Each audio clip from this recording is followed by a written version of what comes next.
प्रेक्षक मित्र हो नमस्कार. आज आपण बघणार आहोत कॉन्स्टेबल मंजू या मालिकेच्या आजच्या एपिसोडमध्ये काय घडलं आहे. तर त्या ठिकाणी जी आत्या असते ती मंजूपाशी येते आणि मंजूला खूप बोलते आणि म्हणते, हे बघ म्हणजे तू आमच्यासोबत यायचं आहे. आणि हे बघ सत्याने जो उपास धरला आहे ते बिलकुल मला पटलेलं नाही. तेवढ्या त्या ठिकाणी सत्य येतो आणि म्हणतो, हे बघा तुमचा काही संबंध नाही माझ्या बायकोला बोलायचा आणि माझी बायको आणि मी बघून घेईन. त्यामुळे तुम्ही मध्ये बोलू नका. आत्या म्हणते, तुझी बायको आणि हे बघ तू घरी नेल्यानंतर जर तुझ्या आईनं तिच्यासोबत काही केलं तर आम्ही काय करायचं? तुला समजतं का सत्या?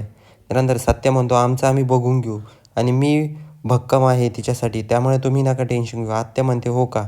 आणि आत्ता इतकी वेळ तुझी आई बोलत होती तेव्हा तुला बरं जमलं. त्यानंतर सत्या बोलतो की ठीक आहे. आणि हे बघा तुम्ही आत्ताच्या आता इथून निघताय का?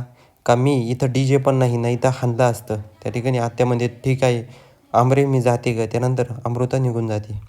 तर त्या ठिकाणी जो चित्रकार असतात ते मूर्ती बनवत असतात, कारण गणपतीचा सण जवळ आलेला असतो आणि त्यासाठीच ते मूर्ती बनवत असतात.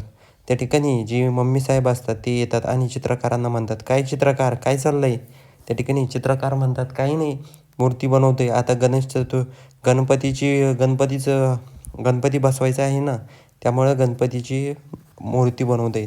तेवढ्यात त्या ठिकाणी जो सत्याचा भाऊ आहे तो येतो आणि म्हणतो, पप्पा मी पण मदत करू का तुम्हाला?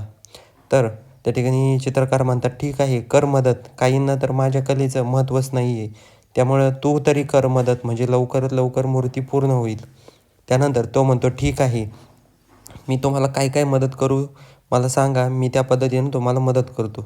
त्यानंतर खाली तो खाली बसतो आणि चित्रकार म्हणतात, आता यांना तर आमच्या कलेचं महत्त्व नाही, पण तू तरी आहे बुवा आपल्या घरामधला एक जण, की तुला काहीतरी महत्त्व आहे. त्यानंतर ज्या मम्मी साहेब असतात त्या म्हणतात, ठीक आहे चला चालू द्या तुमचं, मी जाते घेते आवरून आपलं. त्यानंतर मम्मी साहेब तिथून निघून जातात. तर दुसरीकडं ज्या भारतीय त्या मावशी असतात ते म्हणतात, आजकाल सुट्टी पण घेऊशी वाटत नाही, कारण मंजू नाही इथं त्यामुळं. तेवढे त्या ठिकाणी पप्प्या आणि छोटे येतो आणि पप्प्या म्हणतो, गणपतीची वर्गणी द्या ना. त्यानंतर जी प्रिया असते ती म्हणते, गणपतीची वर्गणी देते तुम्हाला, पण कुठेही खर्चू नका हे पैसे, योग्य ठिकाणी योग्य वेळेत खर्चले पाहिजे. तेवढ्यात त्या ठिकाणी आतमधून गुंड भारती मावशीला इशारा करतात. भारती मावशी म्हणतात, एवढे लेडीजवर हात उचलून तुम्हाला काही समजतं का नाही? माणसं आहे का राक्षसं? तुम्हाला एवढं हाणलं तरी काही कसा फरक पडत नाही. किती निर्दयी आहे तुम्ही, किती कसं वागताय तुम्ही, तुम्हाला कळतं का? त्यानंतर ते गुंड गप्प बसतात आणि ते बघतच राहतात रागाने. तर दुसरीकडं जे छोट्या आणि पप्प्या असतात तेवढ्या त्या ठिकाणी जाधव साहेब येतात आणि म्हणतात, हे बघा तुम्ही सांगण्याआधीच मी तुम्हाला माझी गणपतीची वर्गणी देऊन टाकतो. त्यानंतर जाधव साहेब त्यांच्या खिशामध्ये पैसे घालतात. तर दुसरीकडं जो सत्य असतो बलम्याने सत्याला व्हिडिओ कॉल केला असतो आणि बलम्या सांगत असतो की सत्यदादा अशा पद्धतीनं आपलं कामकाज झालं आहे. हे बघ, हे जो बोर्ड आहे ना, या बोर्ड हा तात्यासाहेबांचा फोटो, हे तुझा, हा सर्वांचे फोटो याच्यावर टाकले आहे. सत्य म्हणतो, मस्त रे बालम्या, मस्त केलं आहे तू.